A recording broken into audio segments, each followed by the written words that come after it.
Capítulo 208 do Mangabu Rekuroba! Olha só, galera, testemunhar a evolução de Asta e a evolução de Yuno rumo a esse posto de Mago Imperador é incrível. E olha só o que eles fizeram nesse capítulo 208. E o melhor, quem é que tá testemunhando? O Urist e o Lumière. Meu Deus, que plateia! O Yuno conseguiu meio que usar uma Mana Zone para reunir todos os poderes, a essência dos poderes dos que estavam ali presentes e conseguiu criar um artefato mágico. O Asta praticamente está usando magia agora com a sua nova espada. Meu Deus, vamos comentar tudo isso e teorizar para os próximos capítulos? Vamos agora! Lembra de seguir o All Blue no Instagram e no Twitter. Também visita o site que tá aí na descrição. Ouve o nosso podcast e se liga que hoje temos live às 20 horas aqui no YouTube, hein? Espero vocês! Mas vamos lá pro começo desse capítulo 208. O Yuki Tabata começa de uma maneira, no mínimo, intrigante, eu diria. Porque ele dedica uma página inteira pra nos contextualizar sobre a situação do Geldry Poisot e do Revst, esses dois ex-membros da Orca Violeta. Por falar na Orca Violeta, né, é um grupo bastante problemático. Creio que o próximo Mago Imperador vai ter um trabalho de apertar umas válvulas ali, porque é um grupo que precisa de conserto. Tem muita corrupção ali dentro. Mas bom, estamos falando de ex-membros. E ambos estão tensos com tudo que está acontecendo, né? Eles estão naquela mesma situação anterior do Yami e da Charla, porque nesse capítulo a gente descobre que eles se livraram daquela tranca sombria. Então, eles estão trancados, o Geldry Poisot agora, né, e o Revst, estão trancados por essas anêmonas sombrias. E é engraçado que o Revst tá muito tenso e o Geldry Poisot tá meio que consolando. Não, pô, tá de boa. Pra chegarmos a um objetivo, precisamos passar por percalços. Só que por dentro ele tá... Ai, meu Deus, a minha mana tá acabando. Ai, que agonia, velho. E olha só, galera. Pra esses dois estarem aí também, com uma página completa dedicada a eles, creio que eles podem dar uma rasteira em todo mundo. Porque, vejam só, tá rolando uma teoria aqui no All Blue, né? Que a gente vem mandando a alguns vídeos, que eu tô acreditando que o Urist e o Lumière vão se despedir de todo mundo. Eles finalmente vão descansar em paz, no sentido mais pleno que a palavra tem, né? Depois desses 500 anos de sofrimento, aí, de selamento, de ressurreição, tal, de angústia, de desespero e tal.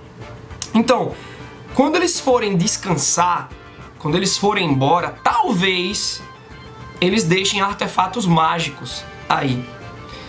Por que é que eu tô acreditando que isso pode acontecer? Porque muito tipo de magia diferente tá rolando. Primeiro, o espaço, Palácio das Sombras, já é um lugar que por si só tem uma mana peculiar, porque é a ponte entre dimensões. Temos também vários tipos de raças atuando aí e mandando suas magias. Temos elfos, tipo elfos ressuscitados, velho. Temos um meio-elfo negro. Temos humanos. Temos anões. Uma meia anã, na verdade. A Charme. E também temos os demônios. Então, tem todo tipo de coisa acontecendo. Acredito que a atmosfera, por assim dizer, no Palácio das Sombras, pode criar o cenário para termos artefatos mágicos sendo deixados aí. Sabe, é tipo como se fosse uma explosão de Big Bang. Tá lá uma pedrinha, ou sei lá, qualquer que seja o artefato mágico, sabe? E vários tipos de magias diferentes também estão rolando aí. Tipo, temos 2 grimórios de 5 folhas, o do demônio, que era do Patori, e o do Asta, que era do Urist. Então tá uma loucura. Uma vez tendo artefatos mágicos ao final desse arco, o Geldry Poisot e o Revst podem adquiri-los e tentarem estudar como podem contra-atacar, como podem se vingar do reino de Clover no futuro. Imagina que eles chegam não pro reino de Diamond, que já tá de boa, já tem uma diplomacia maior com o reino de Clover, dados os acontecimentos com Mars, com Ladros, etc. Mas imagina que o Geldry Poisot e o Revst vão para o reino de Spades, ou o reino Hearts, para proporem uma aliança contra os reinos de Clover e Diamond. Seria doideira. Tudo isso eu fiquei pensando aí só com a primeira página. E aí vemos uma segunda página com a baita quadrinização do Yuki Tabata. Eu adoro esses efeitos 3D que a gente vê quando um personagem tá saindo das linhas dos requadros e a gente vê o Yami em primeiro plano.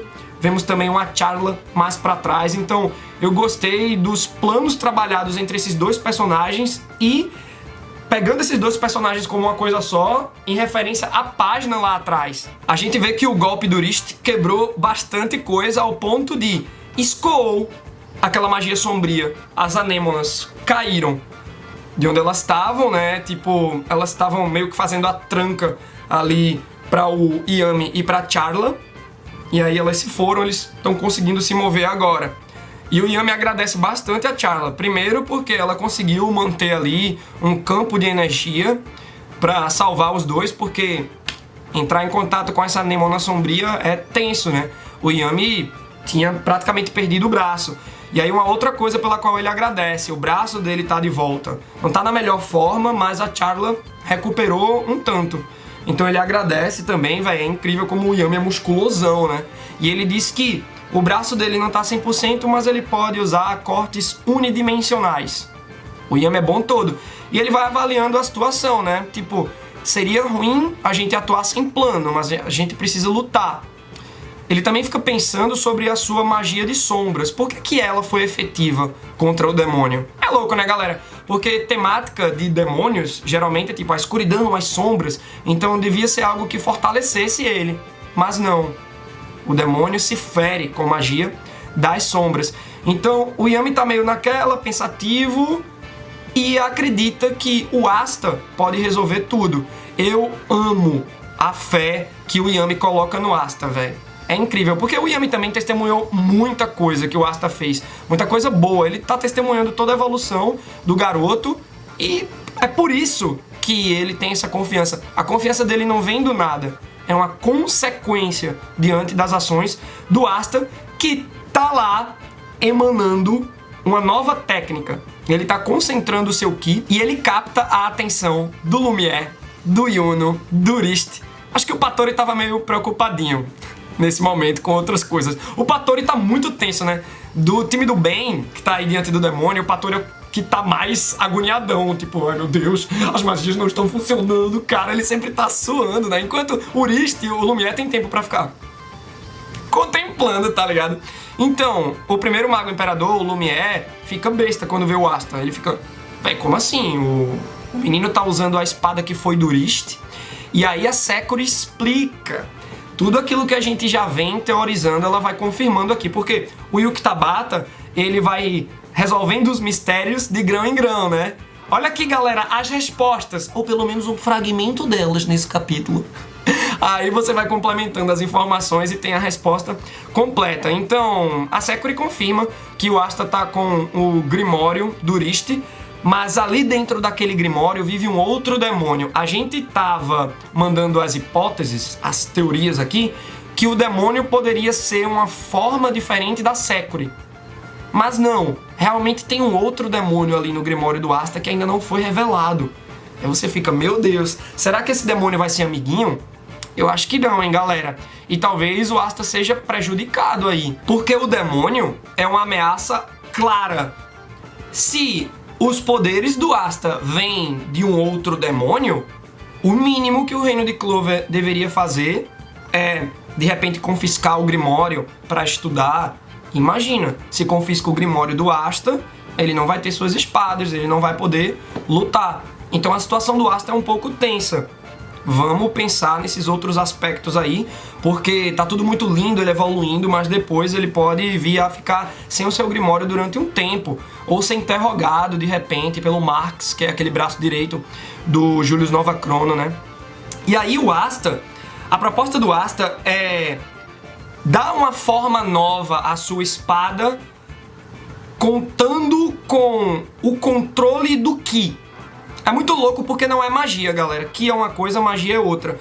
Então, primeiro, o modo demônio do Asta já é uma manifestação física do Ki daquela espada anti-magia, a matadora de demônios. Então ele agora não quer apenas dar uma forma para o seu corpo e ficar mais ágil e ficar mais forte. Não, ele quer dar uma nova forma à sua espada. Só que aí, essa concentração de Ki sai do controle do Asta e da própria espada, hein? Tanto é que a espada é que vai controlando o Asta, né? Ele não tá no controle, ele vai sendo levado pela espada e vai pra cima do demônio que trava o golpe. Mas o Asta novamente consegue cortar o tridente. E o demônio fica refletindo sobre tudo aquilo, né? Pô, realmente tu tem um demônio forte aí dentro do teu Grimório. Mas vocês dois saibam os seus lugares, porque eu sou superior aqui.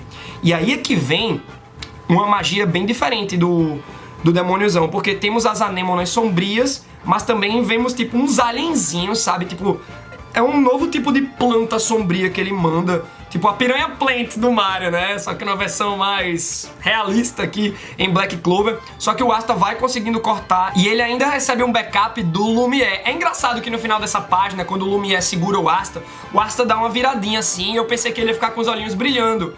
Mas não, foi outra coisa, o Asta golpeia o Lumière. Precisamos de uma ambulância pro primeiro mago imperador, que é jogado pra casa de cacete, velho. E o Asta tá tenso com aquilo tudo, ele não tá conseguindo controlar a esse ponto. É tipo o demônio do Grimório dele, meio que agoniado com pessoas boas, com magia de luz, e manda o cara pra longe. Então é muito assustador, galera. E aí tá lá o Pattori, tenso como sempre. Meu Deus, as magias não estão funcionando. Nem a da luz, nem a do menino. Calma, Pattori. Só que ele vem aí com as suas magias de luz sombrias. E ele consegue detonar um monte de anêmonas sombrias e também dessas piranha plants aí, né? Que é um upgrade das anêmonas do demônio. E ele, massa, tô conseguindo. É aí que o demônio, na ironia, até aplaude o Pattori. Mas diz, véi, nesse momento tu é uma gota no oceano. Quem é o oceano? O demônio, né? Eu sou muito forte, blá blá blá. E o Asta vai tentando se concentrar. E é uma situação muito tensa pra ele se concentrar. Vocês lembram no torneio quando o Asta quis emanar a forma demônio contra o Langris? Só que ele não estava conseguindo, que a magia do Langris é muito rápida. Então precisou o Zora tomar a frente e o Asta ficar focando só nisso. Então imaginem a agonia. Tipo, tudo que tá ali em jogo. E imagina tudo isso na cabeça do Asta. Tá aqui o Urist, o Lumière, o Yuno, eu preciso superar o Yuno, eu preciso resolver a situação, eu preciso mostrar serviço. O Asta abandona cada pensamento desse. O Asta, ele entra num estado de meditação. E não fica tão claro aqui, mas com certeza foi isso que aconteceu. O nível de concentração dele foi na relação que ele tem com a sua espada. E a ponte para essa relação entre o Asta e a espada é o Ki. E ele vai concentrando. Nesse momento, a Securi até pergunta: Lumière, você quer que eu tranque a magia do Asta? E ele, não tranca. Mais uma vez, a confiança do Lumière nas pessoas, né? Que massa. É uma jogada arriscada? É, porque a Securi previamente nesse capítulo define o que é o Grimório do Asta, que era do Urist, que tem um demônio ali dentro. Então, como confiar? Um demônio lutando com outro? Será que a gente pode ter a chance de libertar um segundo demônio? E aí ferrou de vez, né? Então, o Yuno, ele começa a reclamar do Asta, é tipo uma reclamação Masterchef, né? Da Paola, do Jacan, do Fogasa, de botar pra cima. Ó, Asta, como é que tu não tá conseguindo dominar isso? Eu mesmo consegui. E aí, galera, que página dupla, o Yuno segurando uma espada. Era isso que faltava pra esse personagem. Porque o Yuno sempre controla rajadas de vento e você sente uma falta do cara tá manejando uma lâmina. E ele consegue a magia de criação, a espada de vento, o espírito de Zephyr. Que espada linda! E olha só como o Yuno foi sagaz. Por quê? Eu considero, não ficou claro, mas eu considero que ele usou a Mana Zone. Então, ele teve um controle da área onde ele está e da mana que reside naquela área. Então ele pegou a essência das magias do Pattori, da Securi, do Lumière e do Urist. E a do Urist foi a mais importante, porque o próprio Urist, anteriormente, no capítulo passado, pegou a essência das magias de vários elfos. Do Lyre, do Ron, dos outros elfos que estavam nos outros andares. Então tinha muita essência mágica nesse local onde o Yuno se encontra. E ele conseguiu reunir tudo com o seu vento e criou uma espada, véi. Foi muito sagaz. E era exatamente isso que o Asta tava tentando fazer esse tempo todo, mas ele fala: se preocupa não, Yuno, peguei o jeito. Ele também com a espada lá numa nova forma. Galera, que incrível isso. É a espada matadora de demônios, a anti-magia, o divisor negro. Véi, que técnica é essa, pô? E os dois fazendo aquele paralelo com queremos ser o Mago Imperador. Muito incrível, galera. Então, esse é um capítulo que mostra a evolução desses personagens ao ponto deles terem criado novas técnicas pra desferirem novos golpes. E aí o hype vai ser no capítulo 209, porque eu acredito que não é o Rist e o Lumière que vão resolver essa situação. É o Asta e o Yuno, simbolizando a nova geração. Então, é por isso que eu acho também que o Rist e o Lumière vão poder descansar em paz, porque eles vão perceber que o reino de Clover, que o mundo está em boas mãos, que o Asta e o Yuno e pessoas como eles dois vão poder guiar tudo muito direitinho. Que incrível, galera! Olha, não esquece que hoje tem live às 20 horas aqui no YouTube. Deixa a tua opinião aí nos comentários e não esquece de curtir o vídeo e de assinar o canal. Até a próxima!